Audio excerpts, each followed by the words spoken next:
Hey everyone, today we're going to talk about our relationship with the land we live on, and more importantly, how we can learn from the incredible wisdom of its original stewards, not by just copying what they do, but by building real, meaningful partnerships. So to really get our heads around this, we first have to understand the sheer scale of the challenge we're facing. Honestly, it's a crisis that goes way beyond what most of us see in our day-to-day lives. Just look at this number for a second, 94%. That's the average drop in wildlife populations in Latin America and the Caribbean in just under 50 years. I mean, that's staggering. But a number like this, it's really just a symptom of a much deeper global problem, a system that completely separates nature from our economy. And that gets to the heart of the matter, doesn't it? This crisis really comes from a fundamental disconnect, a kind of placelessness. For generations, we've been taught to see land as a thing to be owned, a commodity to be used, not as a community that we belong to. You see, our whole economic model is built on this pretty wild illusion, the idea of infinite growth on a very finite planet. As the ecologist William Rees puts it, our economy isn't some separate thing floating around. It's a totally dependent part of the ecosphere. And this chase for endless growth is what's driving biodiversity loss. He calls it competitive displacement. As our stuff grows, we're literally shoving every other species off the map. So, okay, how do we even begin to heal that disconnect? Well, let's look at a new way of seeing our place in the world, one that helps us come back home, to the living fabric of life. And that new way of seeing is through your bioregion. So what is it? It's basically nature's way of drawing a map. It's an area defined by what's actually there. The watersheds, the plants, the animals, not by the straight lines humans drew for states or counties. The Cascadia bioregion is a perfect example. It's this area in the Pacific Northwest defined by its rainforests and salmon, and it totally ignores the US-Canada border. Thinking this way, bioregionally, lets us design our communities and our food systems to actually work with the place we live in, not against it. Now, as we try to find this harmony, many of us, and rightly so, look to indigenous wisdom. But this is where things can get complicated, because that journey often starts with a huge misunderstanding of history and the land itself. Picture it. Early colonists arrive, and they see these landscapes that are just bursting with life. They describe them as untouched, pristine, a perfect wilderness. But was that the whole story? Was it really untouched? Well, no.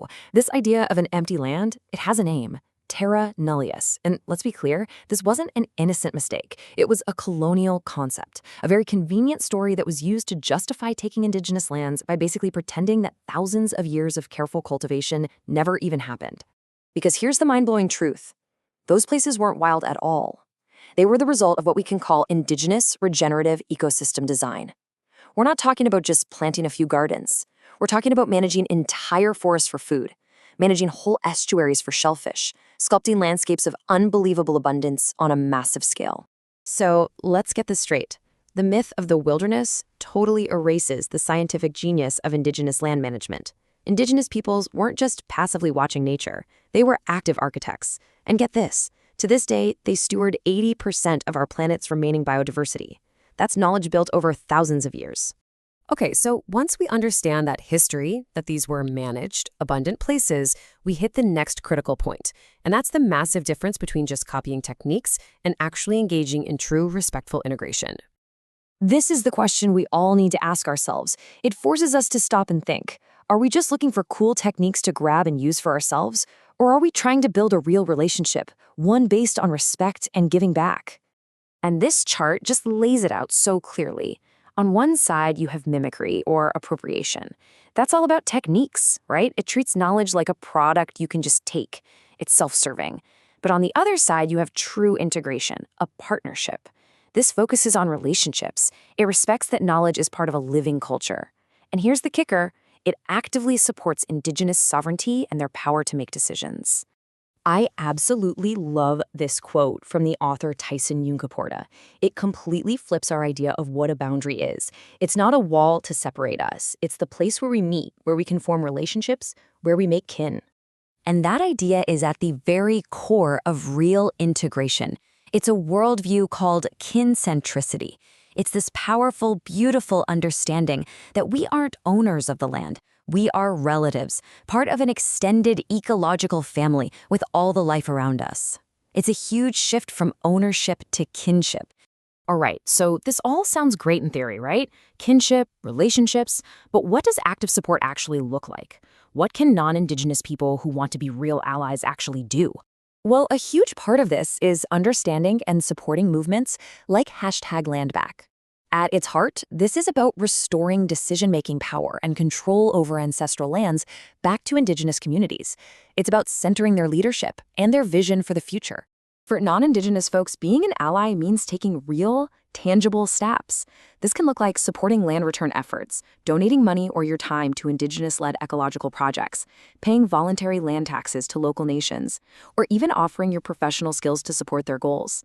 It's about actively helping to restore power and resources. And that brings us to the final question, and it's a really big one. This journey isn't about trying to be someone you're not or erasing your own identity. It's about learning how to become a full, responsible member of your ecological family. It's about choosing to live in your home, your bioregion, in a way that heals our relationship with the land and with each other, in a true partnership with its original stewards. I mean, just think, what could we create if we all decided to come home to our places, together?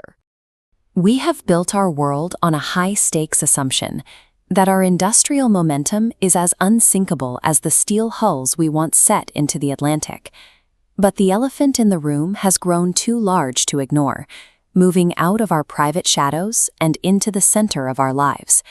This is the meta-crisis, the tipping point where the stories of endless growth collide with the physical limits of our planet. The Lifeboat mini-course is your immediate, structured transition, a free 5-day journey delivered to your inbox to transform global anxiety into local resilience. Day 1 begins with an audit of the invisible, the energy and water systems you rely on every hour, yet rarely ever see. Day 2 forces a change in your geographical lens, challenging you to locate your true home within your watershed and local bioregion. You won't navigate this terrain alone. You will receive daily study guides and synthesized patterns designed to cut through the noise and reveal the architecture of change. Day 3 asks you to practice active hope in a world facing ecological overshoot. Day 4 introduces the demanding standard of revolutionary love. By tracing the water back to your neighbor's tap, you move beyond the narrow walls of self-help and into the expansive, interconnected practice of systems health. The climax arrives on Day 5 with the introduction of a specific framework for your future, the 9x21 harvest.